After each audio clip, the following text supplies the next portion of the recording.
빌라도 앞에 서신 그리스도에 대해서 18장 28절부터 19장 15절까지 말씀을 여러분과 함께 나누도록 하겠습니다. 예수님이 처음부터 오신 목적은 십자가에서 대속의 죽음을 죽음으로써 구속 사업을 완성하는 일을 이루시는 것이었습니다. 예수님께서는 억지로 십자가를 지신 것이 아니라 자발적으로 순종하는 마음으로 십자가를 지셨습니다. 저들은요, 예수의 사형 판결을 받아내기 위해서 이제 빌라도 앞으로 끌고 갑니다. 안나스와 가야바라는 사람은 안나스의 사위이지요. 그 옛날에는 주로 어떤 일을 하면 그 가문에서 그렇게 일을 많이 감당을 했더랬습니다. 특별히 안나스에게는 데리고 가서 예수의 유대식 그 죄에 대해서 예비로 신문을 하고, 가야바에게 가서는 가야바가 현직 대제사장이기 때문에 가야바가 이제 오늘 빌라도에게로 끌고 갔다, 그렇게 성경은 말씀하고 있습니다. 특별히 가야바라는 사람은 어제 말씀드렸지만 굉장히 정치적인 인물이라서요, 그는 한 사람 죽여서 유대인들 평안하게 하면 그게 최고지 뭐, 이렇게 말했던 사람이 가야바였습니다. 자, 오늘 18장 28절부터 여러분과 함께 보겠습니다. 28절을 메시지 성경으로 읽으면 좋아서요, 28절을 같이 한번 읽어보겠습니다. 사람들이 예수를 가야바에게서 로마 총독의 간저로 끌고 갔다. 때는 이른 아침이었다. 그들은 유월절 음식 먹을 자격을 잃고 싶지 않아서 총적 간조로는 들어가지 않았다. 아멘. 총독은 여기서 우리가 잘 알고 있는 그 인물이죠. 본디오 빌라도입니다.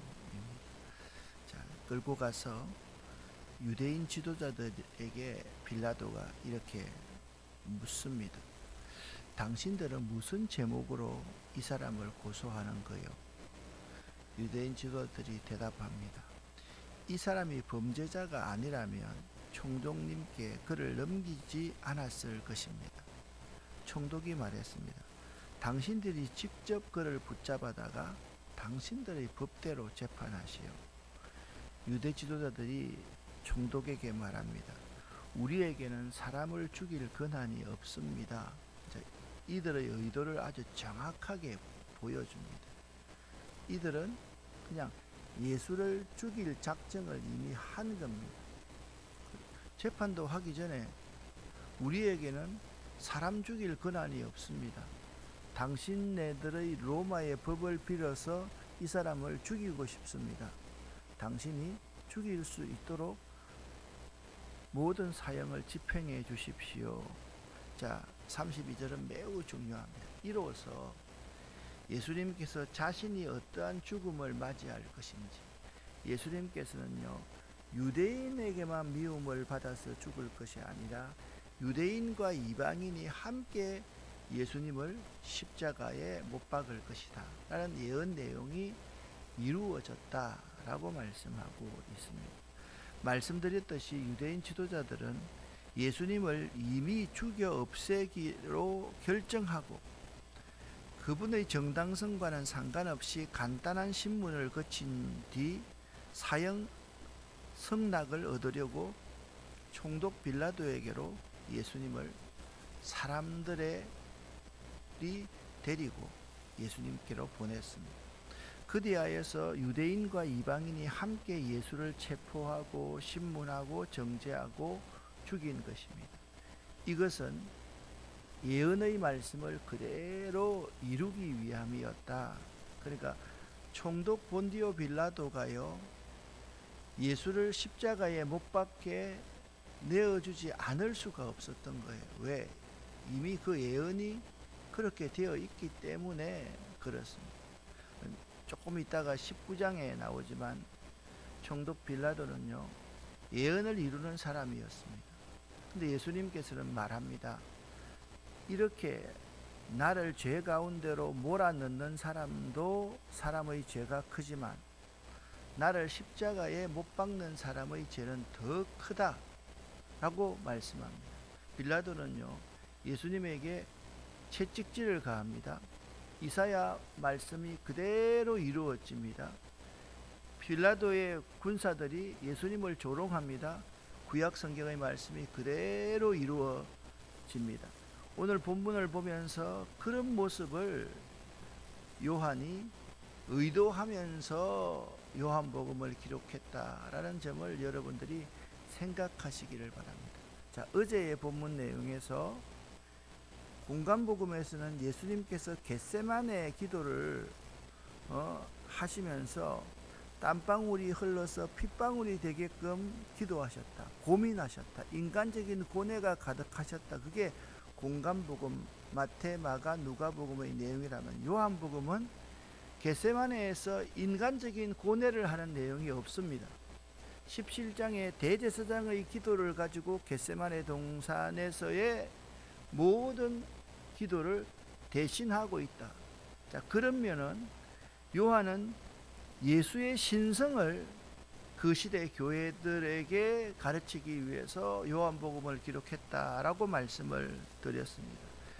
그분은요, 양편이 죽였습니다. 유대인들이 죽였고 로마인들이 죽였고 이방인들이 함께 죽고 군중들이 함께 죽였습니다. 따라서 이제는 유대인이나 이방인이나 모든 민족이 차별 없이 그분 안에서 아버지께 나아갈 수 있는 이유를 얻게 되었습니다. 왜냐하면 그들 모두가 다 죄인이기 때문에. 죄인이 속함을 받기 위해서는 누군가의 피를 흘려야 되기 때문에 그랬습니다. 이 사실을 에베소서 2장 13절부터 19절에서 이렇게 말씀하고 있습니다. 함께 읽어보겠습니다. 이제는 전에 멀리 있던 너희가 그리스도 예수 안에서 그리스도의 피로 가까워졌느니라. 그는 우리의 화평이신지라. 둘로 하나를 만드사 원수된 것 곧 중간에 막힌 담을 자기 육체로 허시고 법조문으로 된 계명의 율법을 폐하셨으니 이는 이 둘로 자기 안에서 한 새 사람을 지어 화평하게 하시고 또 십자가로 이 둘을 한 몸으로 하나님과 화목하게 하려 하심이라. 원수된 것을 십자가로 소멸하시고 또 오셔서 먼 데 있는 너희에게 평안을 전하시고 가까운 데 있는 자들에게 평안을 전하셨으니 이는 그로 말미암아 우리 둘이 한 성령 안에서 아버지께 나아감을 얻게 하려 하심이라.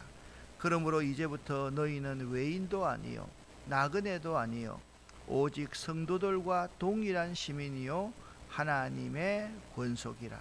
하나님의 가족이라. 그렇게 말씀하고 있습니다.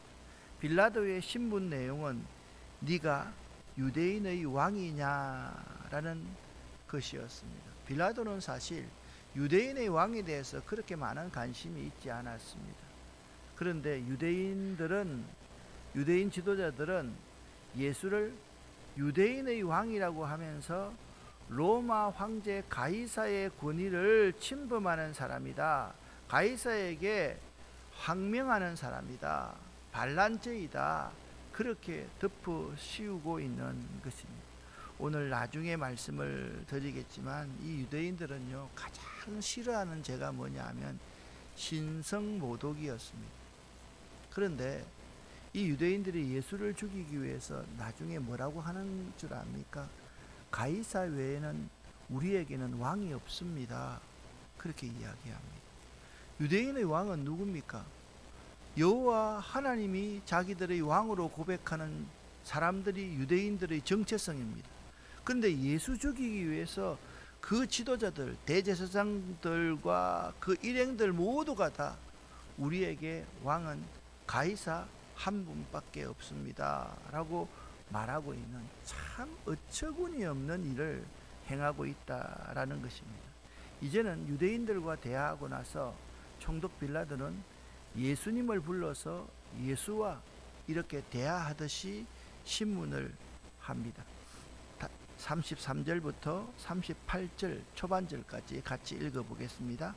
빌라도는 다시 관저로 들어갔습니다. 그리고 그 안으로 예수님을 불러들여 예수님께 물었습니다. 당신이 유대인의 왕이요? 예수님께서 말씀하셨습니다. 이것은 내 스스로 하는 말이냐 아니면 다른 사람들이 나에 관하여 네게 한 말이냐? 빌라도가 대답했습니다. 나는 유대인이 아니요 당신의 민족과 대제사장들이 당신을 나에게 넘겼소. 당신은 무슨 짓을 행했소? 예수님께서 대답하셨습니다. 내 나라는 이 세상에 속하지 않았다. 만일 내 나라가 이 세상에 속한 나라였다면 내 종들이 싸워서 내가 유대인들에게 잡히지 않게 했을 것이다. 이제 내 나라는 이 땅에 속한 것이 아니다. 빌라도가 말했습니다. 그렇다면 당신이 왕이란 말이요? 예수님께서 대답하셨습니다. 너는 나에게 왕이라고 바르게 말하는구나. 사실 나는 이것을 위하여 태어났으며 이것을 위해 세상에 왔다. 나는 진리에 대해 증언하려고 왔다. 진리에 속한 사람은 내 말을 듣는다. 진리가 무엇이요? 빌라도가 물었습니다. 아멘. 예수님은 이렇게 반문합니다. 빌라도가 이렇게 물었죠. 당신은 유대인의 왕이요? 예수님께서 반문하십니다. 이것은 네 스스로 하는 말이냐 아니면 다른 사람들이 나에 관해서 네게 한 말이냐? 이 말은 굉장히 중요한 의미가 있습니다. 신약 성경에서 유대인들이 예수님을 곤경에 빠뜨리기 위해서 가이사에게 세금을 바치는 것이 옳습니까? 그럽니까? 바치지 않아야 됩니까? 바치라고 하면 이 사람 봐라, 로마의 앞잡이네. 그렇게 예수님을 정죄할 거고, 세금을 바치지 말라 그렇게 하면 로마에 대항하는 사람이네 이렇게 잡아 넣으려고 하는 것과 거의 유사한 내용의 이야기입니다. 자, 네 스스로 나를 왕이라고 부르느냐? 그렇게 말을 하면 정치적인 왕이냐? 반란 일으키려고 하느냐라는 뜻이 되고, 유대인이 말하는 것이면 메시아냐? 라는 것이기 때문입니다. 그러니까 빌라도에게는 메시아냐 이건 관심이 있는 말이겠습니까? 관심이 없는 말이겠습니까? 관심이 없는 말입니다. 빌라도는 오직 네가 로마 황제와 대립각을 세우는 사람이냐 그것에만 관심이 있었는데, 빌라도의 보고서, 이게 성경이 아닌 다른 보고서를 보면 사실 빌라도가 굉장히 예수의 처형에 대해서 고민을 많이 했다라는 점을 알 수도 있습니다. 그러므로 예수님은 빌라도의 이 말, 나는 유대인이 아니요 당신의 민족과 대제사장들이 당신을 나에게 넘겨주었어. 당신은 무슨 짓을 행했어 대체?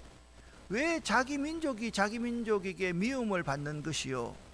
라는 답변을 듣고 나서 그는 자신이 왕이심을 선언하고 그 나라의 성격에 대해서 이렇게 말씀하고 있습니다. 그 나라는 이런 나라요. 그 나라는 이 세상에 속하지 않는 나라예요. 그 나라의 백성들은 이 세상에 살고 있으나 이 세상에 속하지 않는 자들이요. 참 애매모호하지만은 진리를 말하고 있습니다. 또 그 나라의 특징은 뭐냐? 그 나라의 왕이신 그리스도의 공로로 이루어진 나라요. 그 나라의 모든 것은 그분의 은혜가 없으면 이루어질 수 없는 나라요. 네 번째, 그 나라의 기초, 그 나라의 권세, 그 나라의 정신, 스피릿은 진리입니다 라고 말하고 있는 것입니다. 참 본디오 빌라도는 예수님의 이 말을 들으면서 점점 더 예수님에게 끌리기 시작했습니다. 자기는 정치적인 메시아밖에 관심이 없는데 이분이 좀 다르네 라는 생각을 하게 만들었던 것이 그 나라의 이런 성격이기 때문에 그렇습니다. 그래서 총독 빌라도는 예수님을 석방하기를 원했습니다. 이 말을 하고요, 빌라도는 다시 관저에서 나와 유대인에게 말했습니다. 나는 이 사람에게서 아무 죄도 찾지 못하였소. 유월절에 내가 죄수한 사람을 방면해 주는 권한이 나에게 있는데 예수를 방면하기를 원하여 그 시대에 가장 악한 살인 강도인 바라바를 놓아줄까요? 그렇게 물었을 때 유대인들이 소리를 높여서 한 마음으로, 이들은 이미 예수를 죽이려고 작정했기 때문에 이 사람이 아니라 바라바를 놓아주시오 라고 소리를 질렀다. 이 요한복음의 저자 요한은 이렇게 의문부호를 갖습니다. 아니, 이 유대인들이 정의와 공의를 사랑하는 백성이라고 자기는 항상 말을 하면서 우리 로마 정부에 우리를 공의롭게 대해주세요, 왜 당신들은 우리에게 정의를 빼앗아 가시오 라고 대들면서 강도 바나바를 놓아주라고 하다니, 본디오 빌라도가 이상한 생각을 가지고 있었던 것입니다. 두 사람을 한번 비교해 보겠습니다. 예수님은 선한 목자이고 바나바는 당시 유명한 살인 강도였습니다. 예수님은 남을 위해 자기의 생명을 내어주신 구주이시지만 바나바는 자기를 위해 남의 생명을 빼앗는 자였습니다. 그럼에도 사람들은 바나바를 놓아주라고 고함치며 주장하고 있습니다. 오늘날 이 세상의 모습이 딱 이 모습과 맞다. 그러니까 세상의 정치자들이 이런 행동을 할 때 여러분, 이상하다, 이상한 게 아니에요. 그게 정상이에요. 세상 사람들, 군중들의 이야기가 그게 정상이라니까요. 우리는 말할 때 한 진영에 완전히 휩쓸려 있는 사람들을 보고 우리가 이상하게 이야기하지만, 여러분과 저도 딱 보고 있으면 내 속마음은 다른 사람에게 숨기고 있지만 솔직히 말해서 어느 한편에 들어 있으면서 상대방만 공격하는 사람이 여러분과 저의 마음이지 않습니까? 여러분, 바나바를 놓아주시오. 바나바가 차라리 낫지 예수는 죽여야 하오. 그 시대의 군중들과 오늘날 군중들이 왜 이렇게 비슷한지 모르겠습니다. 모든 인간은 이처럼 예외 없이 죄인입니다. 이들은 자신을 위해 다른 사람의 생명을 빼앗는 것을 당연하다고 생각합니다. 그렇지 않습니까? 오늘날 이 시대가 그렇지 않습니까?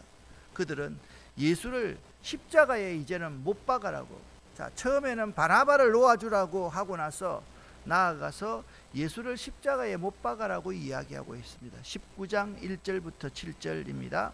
함께 읽습니다. 그래서 빌라도가 예수님을 데리고 가서 채찍질하게 했습니다. 군인들은 가시나무로 왕관을 만들어 예수님의 머리에 씌우고 자줏빛 옷을 입혔습니다. 그런 다음 그들은 여러 차례 예수님께 와서 유대인의 왕 만세라고 말하며 얼굴을 때렸습니다. 빌라도가 또다시 관저 밖으로 나와서 사람들에게 말했습니다. 자, 내가 예수를 당신들에게 데리고 나오겠소. 내가 그를 고소할 아무런 죄도 발견하지 못한 것을 당신들은 알게 될 것이요. 예수님께서 과시관을 쓰고 자줏빛 옷을 입고 나오시자 빌라도가 유대인들에게 말하였습니다. 보시오, 이 사람이요. 대제사장들과 성전 경비병들이 예수님을 보고 목소리를 높여 외쳤습니다. 십자가에 못 박으시오, 십자가에 못 박으시오. 빌라도가 그들을 향해 이렇게 말했습니다. 당신들이 이 사람을 데리고 가서 십자가에 못 박으시오. 나는 그에게서 아무 죄도 찾지 못했소.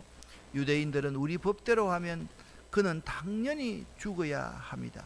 자기를 하나님의 아들이라고 주장하니 말입니다 라고 우겼습니다. 여기 예수님은 채찍에 맞았고 그리고 그들의 놀림감이 되셨습니다. 따라서 이사야 53장 5절 말씀대로 예수님께서 채찍에 맞음으로써 우리가 나음을 입었다라고 예언하고 있지 않습니까? 성경의 예언을 그대로 이루는 것입니다.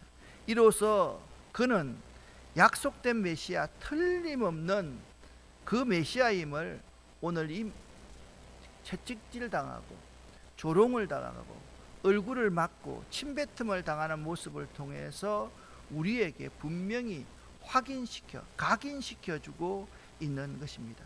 빌라도는 예수님을 채찍으로 때림으로써 유대인들을 적당히 만족시켜 예수를 석방하려고 했지만 오히려 하나님의 뜻이 어디에 있는가를 분명히 해준 것일 뿐입니다. 빌라도의 행위 이 자체가 구약 성경의 예언을 이루는 행위였다라는 말씀입니다.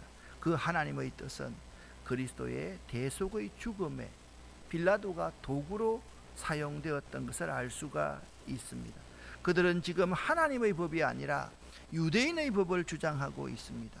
하나님의 법과 유대인의 법이 같아야만 하는데 하나님의 법은 살리고 구원하는 법인데 유대인의 법은 자기들을 위해 사람을 죽이는 법이었던 것입니다.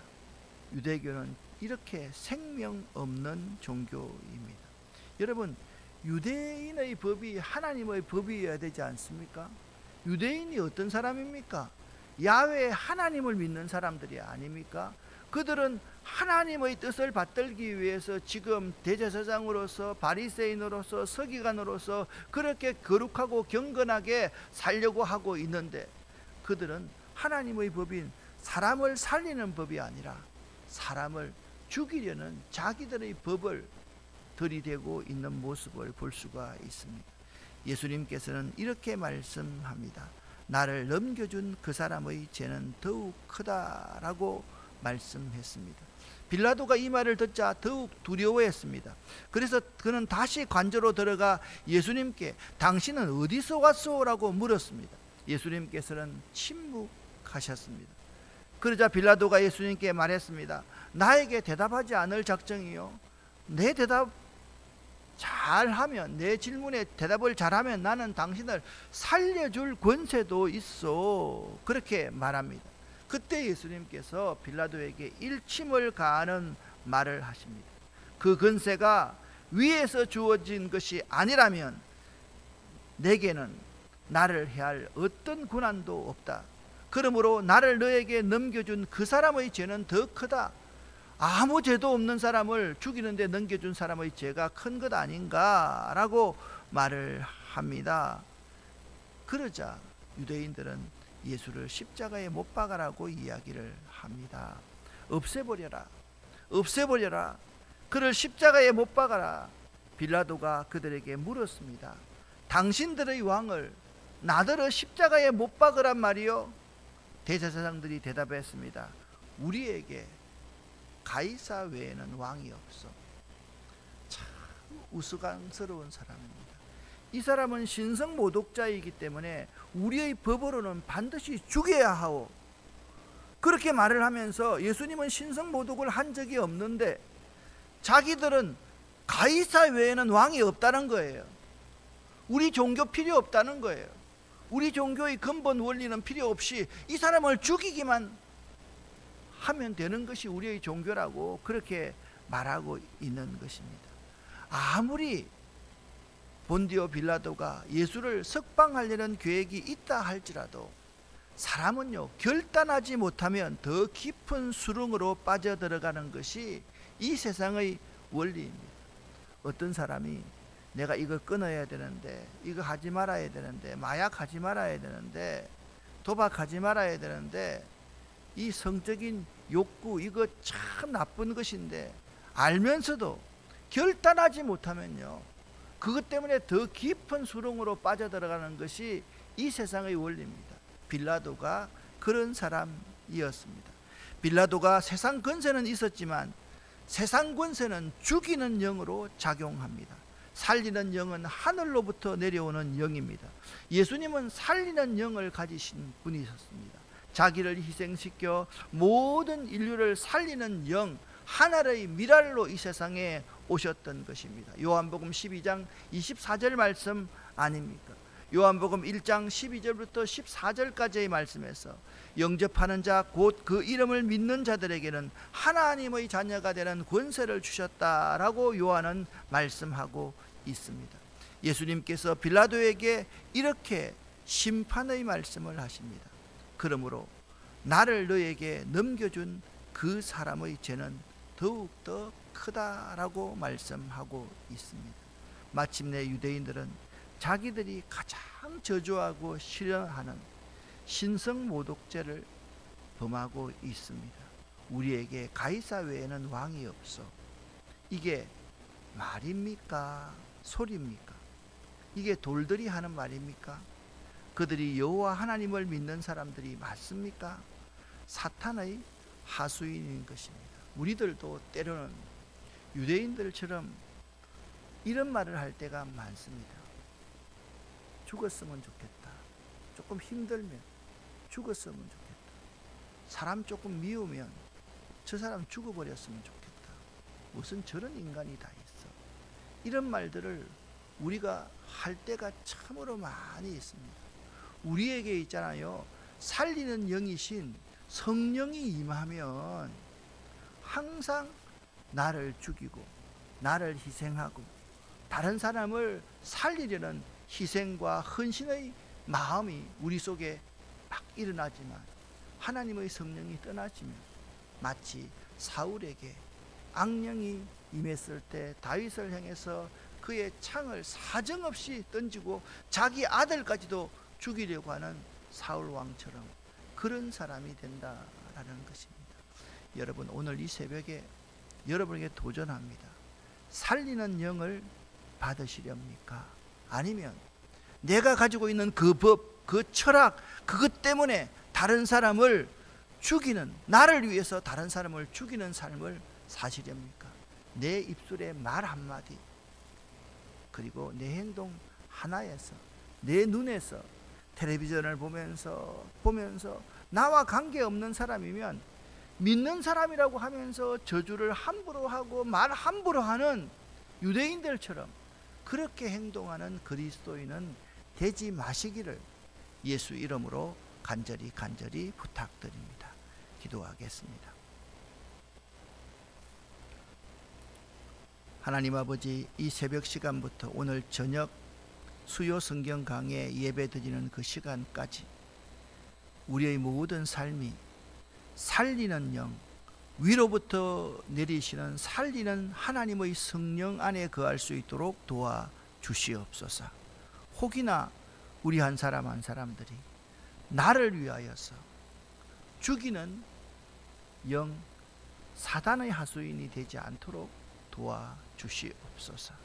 하나님, 우리가 말이나 행동이나 항상 성령 안에서 덕을 세우고 상대방을 사랑하는 말을 하고 또한 상대방의 신앙을 더욱더 성장시키는 말을 할 수 있도록 도와주시옵소서.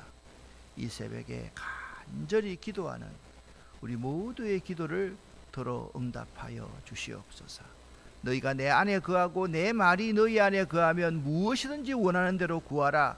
그리하면 이루리라 말씀하신 하나님 아버지여, 우리가 예수 안에, 말씀이 우리 안에 거하여서 무엇이든지 다 응답받을 수 있는 저희 될 수 있도록 도와주시옵소서. 예수 그리스도 이름으로 축복하옵고 간절히 기도 올립니다. 아멘. 나는 주님을 믿습니다. 두 번째, 나는 주님의 그 약속의 말씀을 믿습니다.